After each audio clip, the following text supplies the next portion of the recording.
Segment में आपको खुशामदीद कहते हैं और हमारा तीसरा सेगमेंट जो है वो है हमारे थाने कल्चर के हवाले से। किस हद तक हमारा थाना कल्चर जो है वो आज भी वही है जो माजी में था, या थाना कल्चर में कुछ तब्दीली आई है, आवाम की दादरसी हो रही है या नहीं। इसके ऊपर हम बात करेंगे। हमें आज इस हवाले से बात करने के लिए ज्वाइन किया है मुमताज़ मायानाज, माहिर कानून है, साबिक असिस्टेंट अटारनी जनरल हैं, और जनाब जाहिद जावेद भट्ट साहब। जाहिद साहब, आपका बहुत बहुत शुक्रिया, आपने जो है वो हमें आज के प्रोग्राम में ज्वाइन किया है। मौजू जैसे कि अभी मैंने अपने नाज़रीन के साथ भी डिस्कस किया, थाना कल्चर जी। माजी में तो थाना कल्चर को लेके इस तरह की मिसालें हमारे सामने हैं कि मेरे जैसे इंसान जो है वो थाने के सामने से गुजरते हुए डरे कि यार अंदर जाके ना, मतलब कि मैं अगर दरख्वास्त भी लेके जाऊंगा ना तो मैंने लितर पे आने नहीं। जी एग्जैक्टली ऐसे ही आपको पहले तो ये बताइए कि ये रवैया क्यों पनपा, क्यों ये रवैया हुआ, और अब आपको लगता है कि इसमें कुछ तब्दीली आई है? देखें जी, बिस्मिल्लाहिर्रहमानिर्रहीम।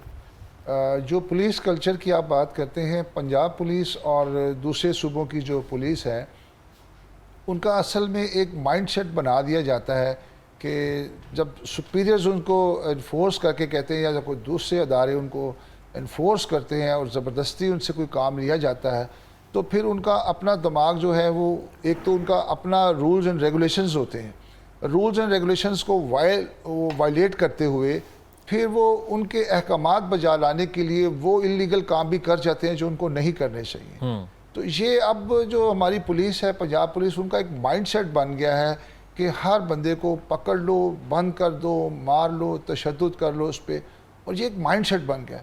हालांकि कानून तो ये कहता है कि अगर किसी ने जुर्म किया है आप उसको प्रॉपर्ली गिरफ़्तार करें, उसकी इन्वेस्टिगेशन करें, अगर वो जुर्म साबित होता है और उस पर वो जुर्म लगता है, आप उसके मुताबिक उसकी FIR दर्ज करें और उसको इन्वेस्टिगेशन, जैसे 2 डिपार्टमेंट बन गए ना।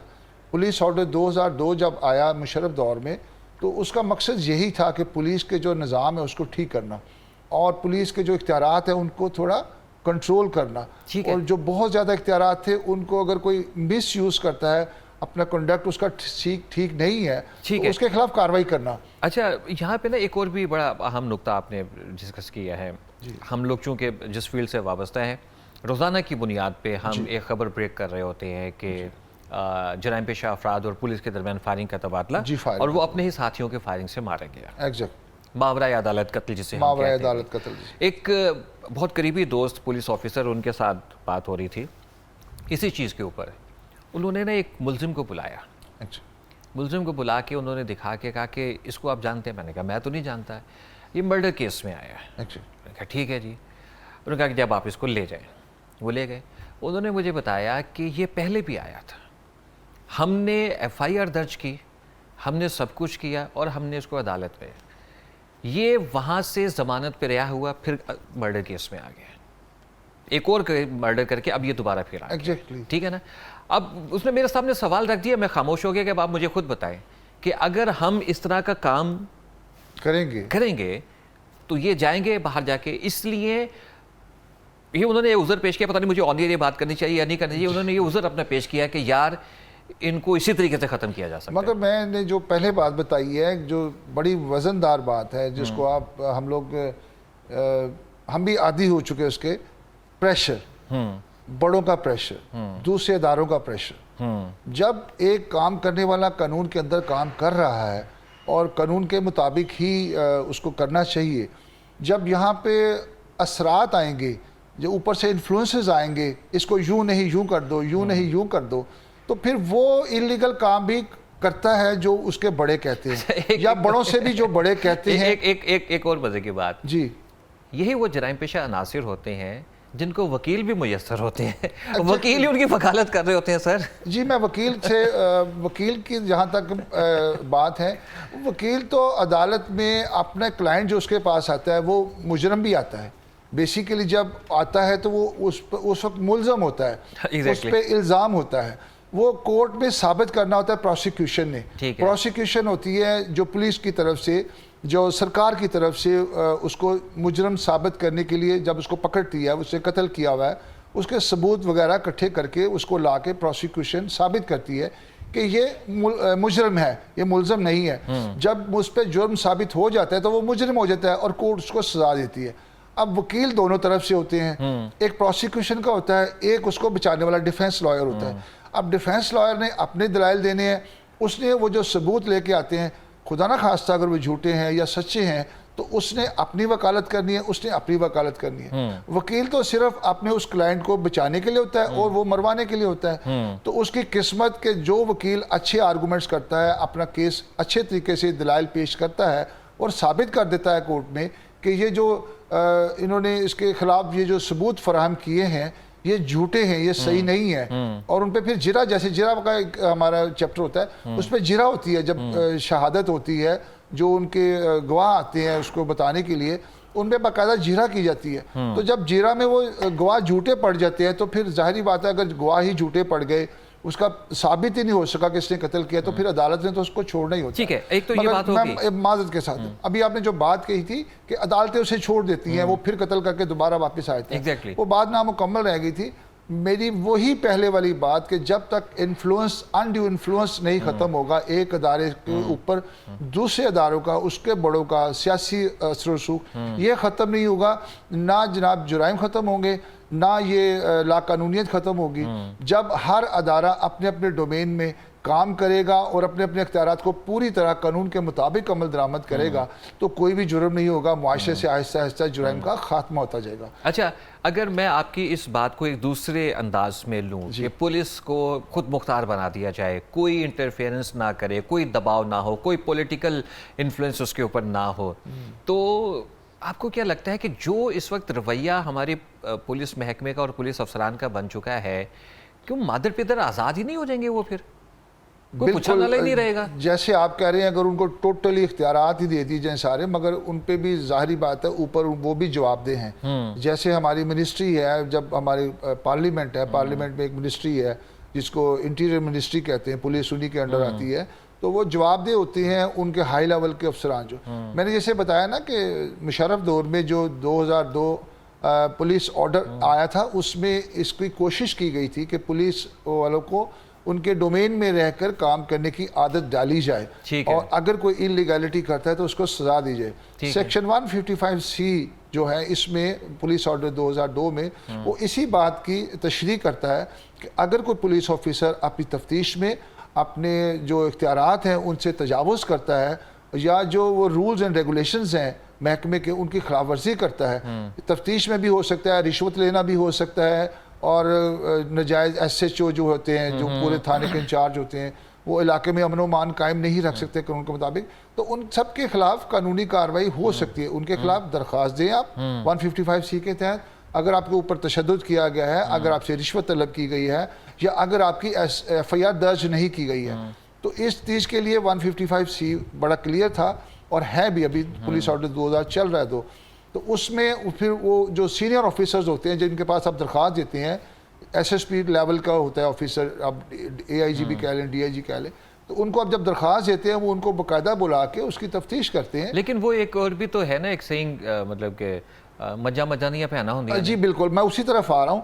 मगर होता ये है बेसिकली कि अभी मुशर्रफ दौर से अभी तक बड़ी हद है कि 200-300 दरख्वास्तें आई होंगी। वो जो दरख्वास्तें आती हैं वो मजा नहीं पहना होंगी, जो आपने अभी कहा कि पुलिस ऑफिसर लामहला अपने पुलिस ऑफिसर की ही थोड़ी हमायत करते हैं, अपने पेटी भाई को फेवर देते हैं, और वो आखिरकार छूट जाते हैं। ठीक है, पर्चे दर्ज भी हो जाते हैं, पकड़े भी जाते हैं, आखिर डिसमिस भी हो जाते हैं, बाद में बहाल कर दिए जाते हैं। उसके पीछे एक वजह ये भी है कि पुलिस का एक खौफ ऐसा भी है कि पुलिस के खिलाफ कार्रवाई करते हुए भी वही खौफ जो है ना वो बिल्कुल ऐसी बात है, जिसकी बहुत सी मिसालें टॉर्चर की सूरत में, टॉर्चर सेल्स की सूरत में। टॉर्चर तो आप देखें ना, ये अब किसी भी मुलजम को, जब मैंने जैसे पहले बताया कि जब तक उस पर इल्ज़ाम है, आपने जुर्म उसका साबित इस तरह नहीं करना कि उसको ज़बरदस्ती मनवा के उससे आप मतलब जुर्म साबित करवाएं।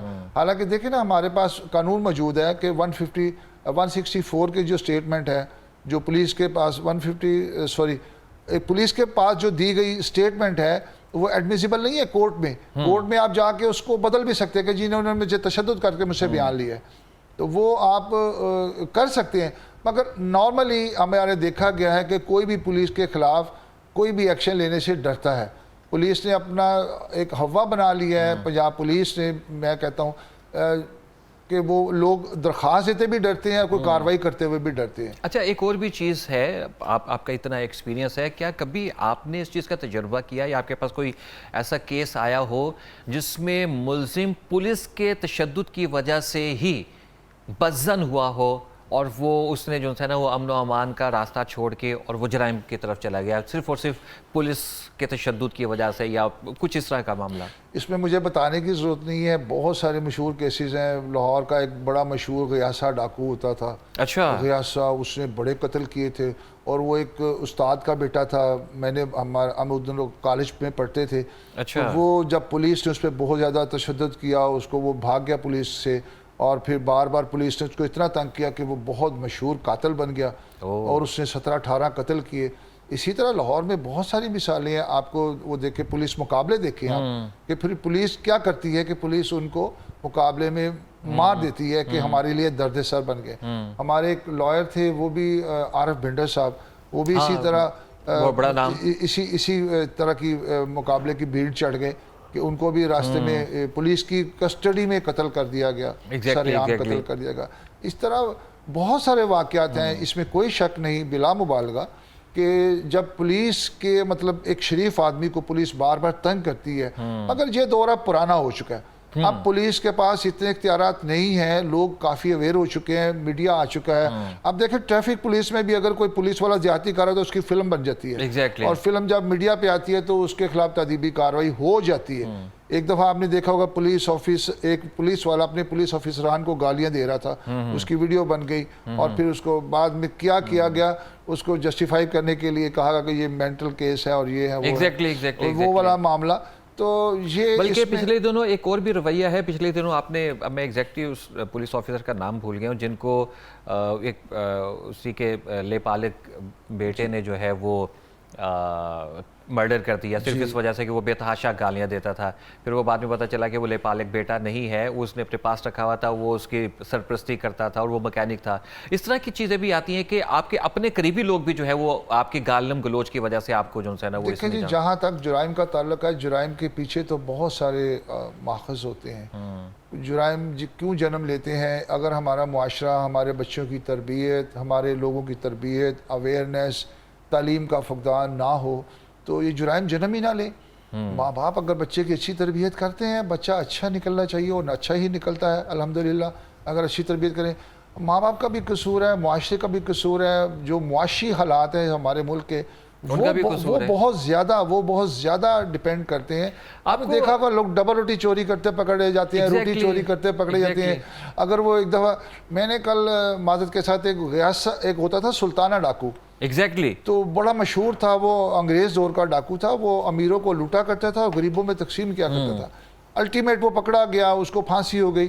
तो जब उसको फांसी दी जा रही थी तो उसने कहा मुझे अपनी माँ से मिलना है, आखिरी ख्वाहिश उसने। बिल्कुल। तो उसी बात के हवाले से बात निकल आई। आई एम सॉरी अगर किसी को बुरा लगे तो मैं नहीं, ये बड़ा मशहूर वाक़या सुना रहे हैं जिसमें वो उसे अपनी माँ को मुलाकात के लिए बुलाया, जब माँ से गले मिलने लगा उससे अपनी माँ का कान मुंह में लेकर चबा लिया। लोगों ने छुड़ाया, उससे पूछा कि आपने ये क्यों जुल्म किया अपनी माँ के ऊपर? उसने कहा जब मैं गरीब था मैं एक अंडा चोरी करके लाया था दुकान से, तो मेरी माँ ने मुझे बजाय मना करके अंडा फ्राई करके दिया था और मैंने वो अंडा खाया था। तो उसके बाद फिर मुझे आदत हो गई चोरी से चोरी, डाकू से आगे डाकू से डाकू बनता गया। वो बात की बात है कि वो अमीरों को लूटता था, गरीबों को देता, जा अंग्रेजों के खिलाफ हो गया। वो तहरीक में तो हिस्सा नहीं लिया, मगर वो एक लामवाला जो गैर कानूनी काम है, वो गैर कानूनी है, नहीं होना चाहिए। ऐसा ही एक अमेरिका का वाक़या है कि बहुत दो काले थे मियाँ बीवी, उन्होंने एक जोड़े को कत्ल कर दिया। उनसे पहले गाड़ी छीनी या कुछ पर्स वगैरह छीना, उसके बाद उनको कत्ल कर दिया। वो जेल चले गए, मियाँ उसका फौत हो गया।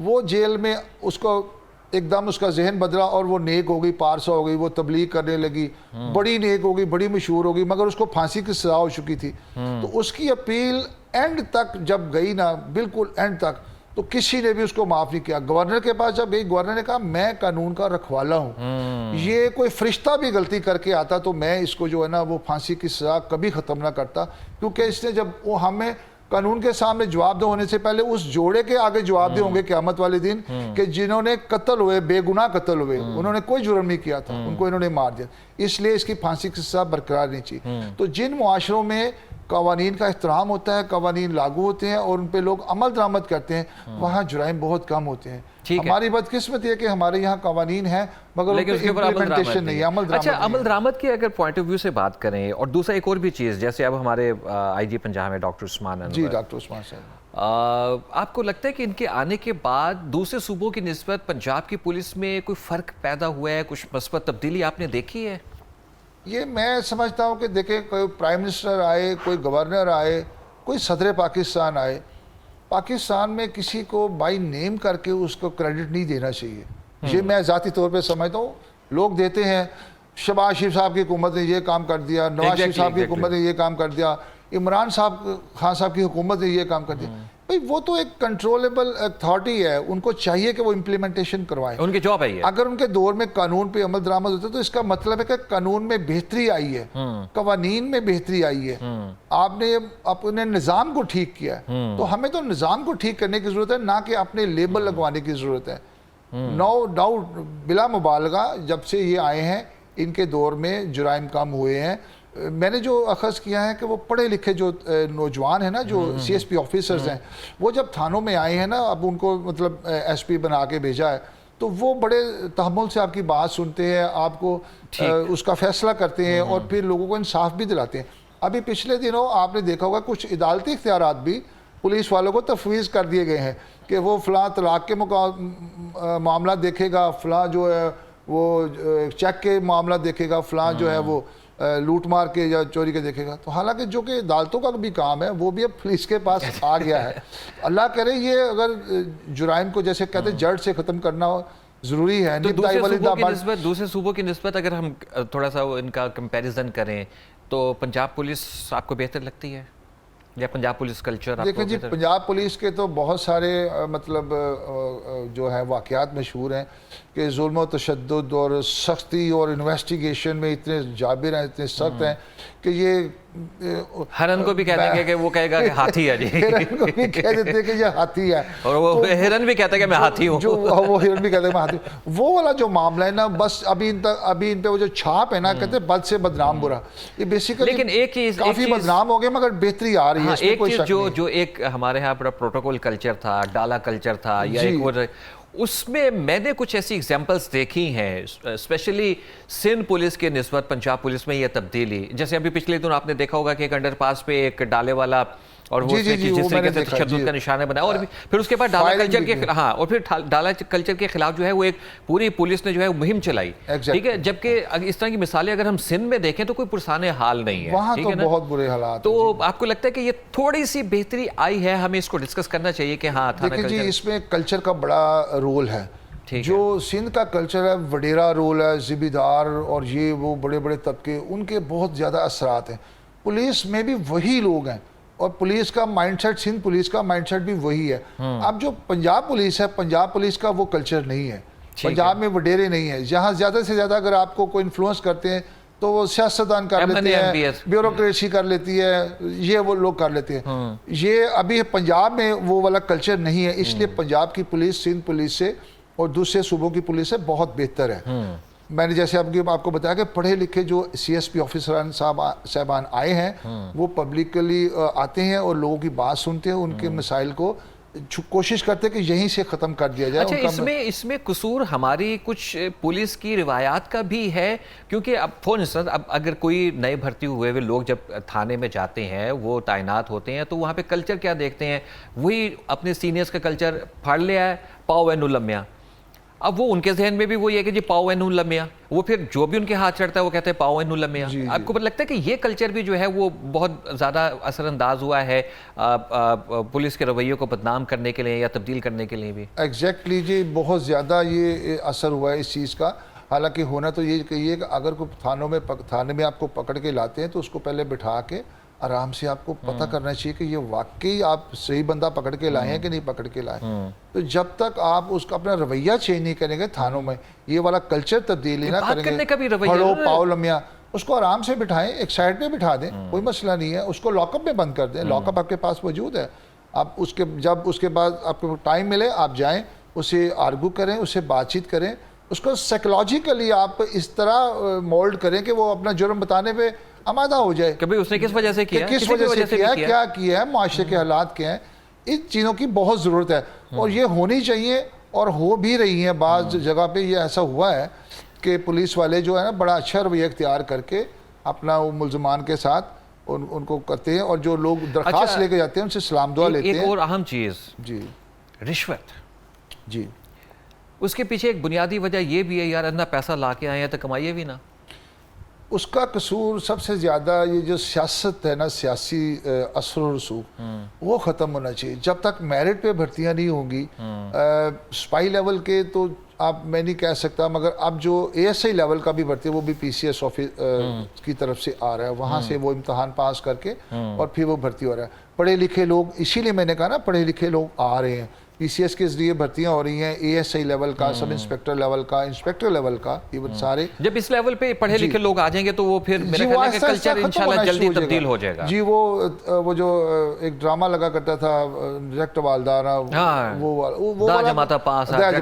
वो वाला कल्चर अब नहीं रहा। थाने में जो रिश्वत वाला मामला है वो भी बहुत हद तक कम हो चुका है कि मतलब पहले तो आपसे सरेआम रिश्वत लेके कहते थे जी पैसे दो तो ताड़ा पर्चा करना है। अभी आप दरखास्त लेके जाएं, वो कंप्यूटर पे बैठा होता है, वो लामहला उसको आपकी दरखास्त एंटर करनी पड़ती है, उसका नंबर लगे तो आपको रसीद मिल जाती है, फिर वो आगे अपने मुतलका उसमें जो बीट है उसमें चला जाता है और ठीक हो गया, ठीक हो गया।